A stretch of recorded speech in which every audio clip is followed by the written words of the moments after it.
Okay, Edna, remember, if you can teach one kid one thing, then today will be a success. Now, class. Class! Class, please pay attention. Cell phones in schools. Everywhere you look, students are carrying these mobile electronic devices. If they don't have one, they want one. They use them to communicate with friends and parents. Texting is a way of life for this generation. And through this medium, they are communicating with purpose, like never before.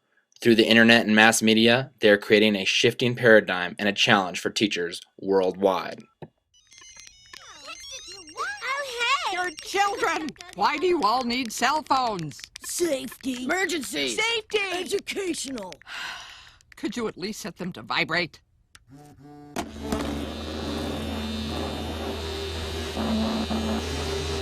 That's it! Everything in the box.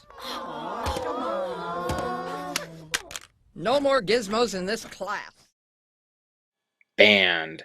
Gizmos, gadgets, toys, or tools. Schools are laying down the law all across the nation and banning cell phones as a policy. Frustrated teachers like Mrs. Krabappel continually confiscate and work to eliminate this technology from their classrooms. For digital natives, the message is that school is no place for cell phones.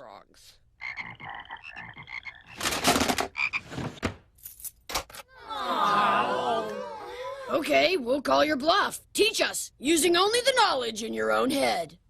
Hey, For real-life teachers, the challenges facing the 21st century learner are no laughing matter. Students are more disengaged and non-receptive to the traditional classroom setting. No longer is it just about pen and paper.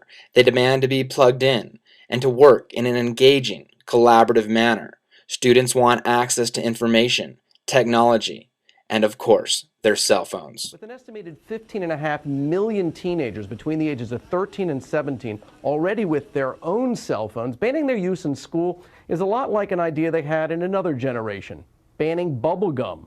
Nice idea, never really worked. I think it may be a losing battle. Eugene Sanders runs the Cleveland, Ohio city school system where cell phones are banned. Mr. Sanders, good morning. Good morning. You don't intend to lose this battle. In fact, you don't even allow cell phones into school buildings. No cell phones in the buildings. That's it. And that's not going to change in Cleveland? The Saranac Lake Central School Board agrees. It imposed a district-wide ban on cell phone usage by students during school hours.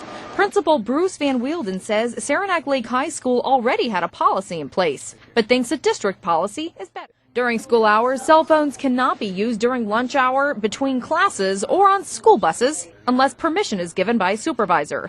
Students are allowed to bring their phones to school. They just need to be turned off and put away. We'd like to see them secured, like in their lockers, out of sight, in backpacks and things like that.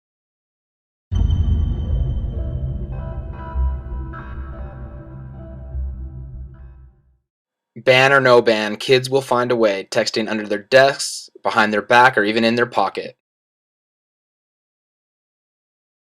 Could be their teacher who's texting them. A lot of school systems ban cell phones for a very good reason in classrooms, but some are starting to work them into the curriculum. Orlando Salinas is live in Miami. Orly, most of the time we hear about public schools having a zero tolerance policy, and most parents want them to have a zero tolerance policy. Called Wiregrass High School.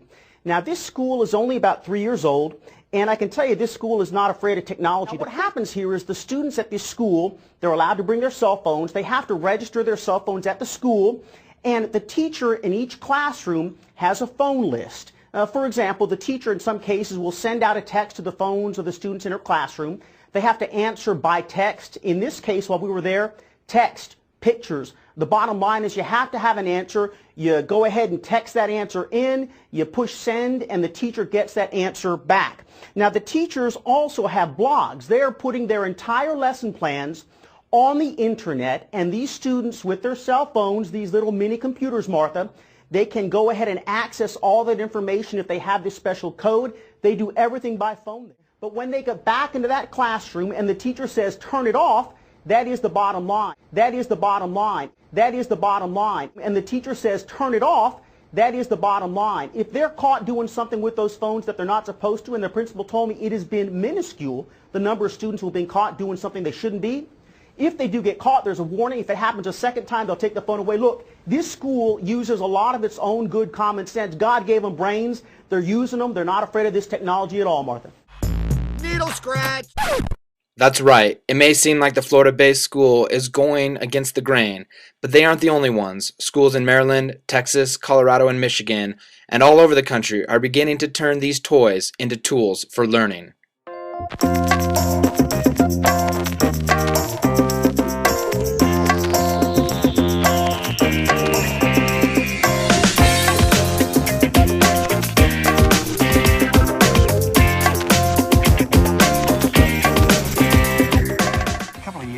I actually gave my students traditional flashcards on paper, and as they were leaving the lecture theatre they started putting them in the rubbish tin, and I queried why, and they said, well, this is great, but it's not cool to use these at the bus stop. People think I'm a student, people think I'm a nerd. So I thought, well, why not deliver it on their cell phone? And they took that idea instantly. It was really popular.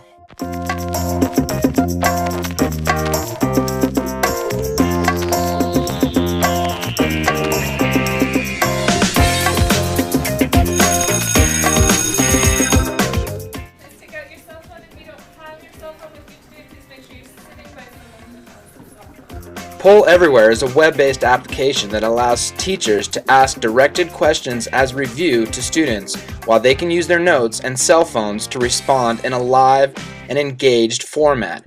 Every student must take a stab at a question, and therefore, learning is activated. Oh, man, we are divided on this one.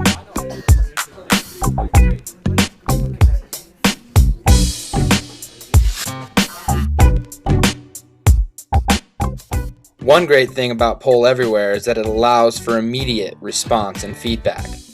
When asked what students thought about Poll Everywhere, they responded like this.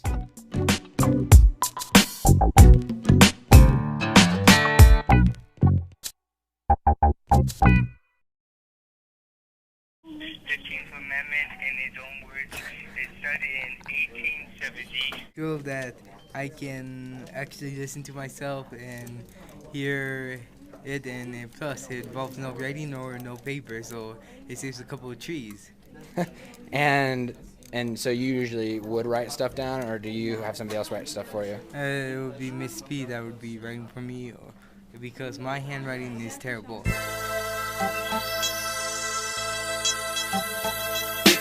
Open up your mind and let me in. Open up your mind and let me in.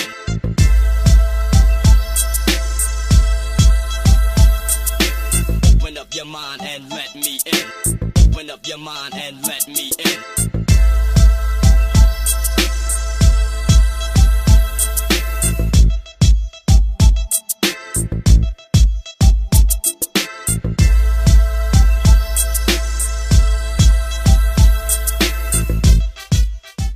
More and more studies keep coming up showing that instant message and text speak is actually having a positive effect on kids, contrary to what the media portrays. Reading scores are up, linguistics abilities and alliteration, rhyme, and semantic fluency is improving.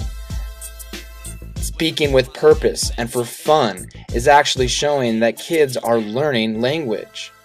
And it's also having an effect not only in reading, but in math as well. Education Secretary Arne Duncan agrees, and already Moodle is being used to load learning management systems for even wider mobile learning.